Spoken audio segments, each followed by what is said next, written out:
buenas tardes. Welcome to my first podcast. My name is Ari Reyes. A lot of people call me Ari Reyes. So my YouTube channel is Ari Reyes. And I just want to say I'm so happy that I'm doing things that are out of my comfort zone.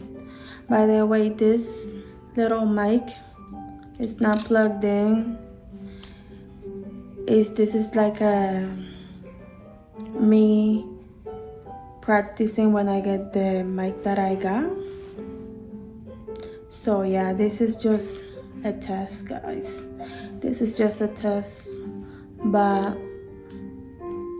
today we're gonna be talking about something that I've been wanting to talk about for a long time. Something I did for a period of 2 years. Yes, 2 years.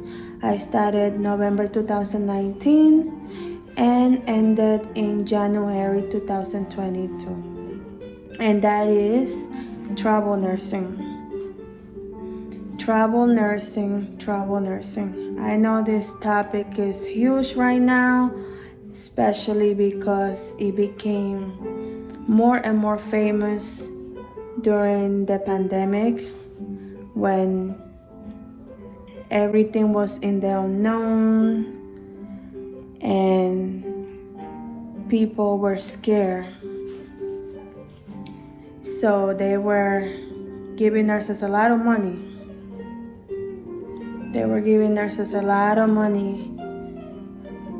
During the pandemic. And shout out to everybody that took advantage of that and was able to pay bills, pay off a car, buy a house, go on vacation around the world. Nurses deserve it. All healthcare personnel that worked during the pandemic, whether you're a travel nurse or not, you deserve your flowers. You definitely deserve your flowers. But I'm here to talk about my experience as a travel nurse. That even though I loved it, and I have nothing but positive words to say about my experience, I am no longer doing it. And I want to just talk about it, talk about why I did it, what was so good about it to me, also what was not so good about it, because everything has a negative, and what might be positive to me might not be positive to you. So I do have to say it's not for everybody. And without further ado, I want to start by introducing myself. My name, even though I already said it earlier, my name is Ari Reyes. I have nursing experience for about 10 plus years. I have to say yes. I've been working with healthcare for about more than since I was 18. Let's just put it this way. I started as a CNA, then I went to do LBN or LPN, and then I became an RN in 2016. I got my bachelor's in 2018. And before travel nursing, I was working in the hospital that I used to live at in Vineland, New Jersey. Shout out to Vineland, New Jersey. That was the first place that I moved when I moved from the Dominican Republic to the United States. So talk about culture shock. Talk about culture shock coming from a hot and humid environment, people always outside, to violent. And I'm not taking anything, I'm not talking negative about violent New Jersey. I'm just saying the contrast between the Dominican Republic and New Jersey, which it went from being the weather being very hot, humid, people always outside, people always socializing, to moving to a place that 9 months out of the 12 months is cold. And of course, you don't know the language. And it was just hard. It was just hard, you know. We didn't have a lot of friends at first. Then things got easier. But the beginnings, you know, the beginnings are always hard. So I used to work at a hospital in Violin, and I used to work in a step-down unit. It was a cardiac step-down unit. The ratio was 1:4. And I had a steady job, steady income. But I knew deep down in my heart from nursing school, when I was an LVN, I knew deep down in my heart that I was gonna be a travel nurse. And I just wanna thank the people that pushed me to do this. You guys know who you are. You guys know who you are, who pushed me to do travel nursing. I cannot thank you enough,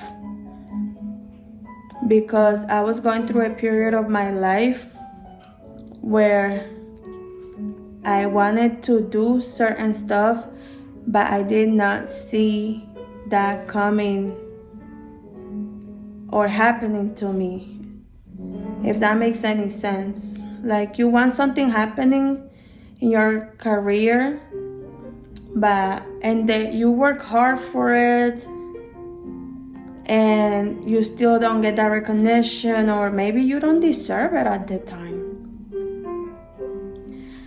It's just the way you see things, you know? It's just the way you see things. So I contacted an agency, and you know, that agency helped me obtain my California license. The first step, if you want to be a travel nurse, you have to contact an agency, a travel agency. They are gonna go through the steps with you, and they're gonna help you through everything.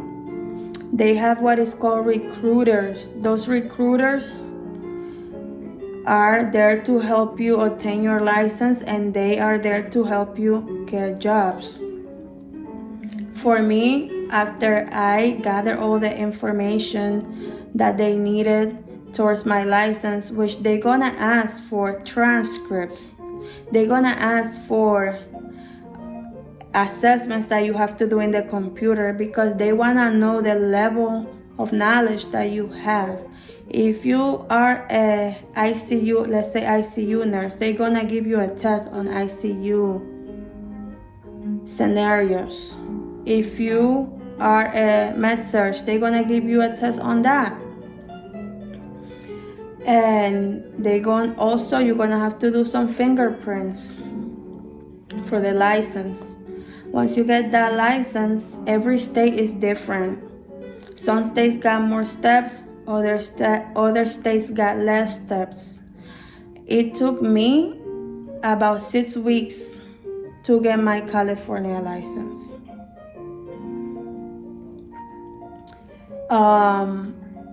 Once you have a California license, then you can start finding jobs. For me,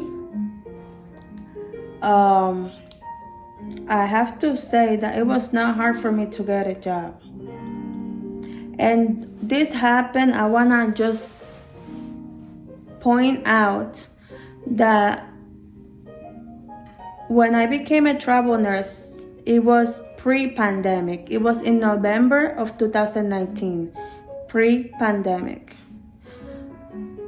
And it was not hard for me to find a job. To the point that I didn't need an interview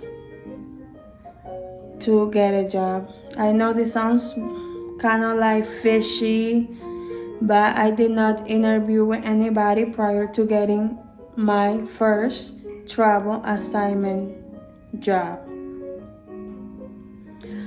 I filled out paperwork from the hospital that I started working at, which was a hospital in Pomona, California. I filled out paperwork, payroll. I went to orientation the first day. And just be ready that if you want to be a travel nurse, you have to know your stuff.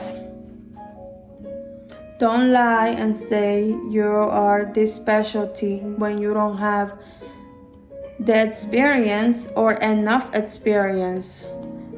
Because once a travel nurse, once you are established as a travel nurse, the hospital hires you as a travel nurse, they are expecting you to be very knowledgeable about your skills. They only give you 1 day of orientation, 1 to 2 days of orientation, because, like I said, they want and they expect, not that they want, they expect you to know your skills. Sorry, this is practice. This is practice. So yeah, they expect you to know your shit.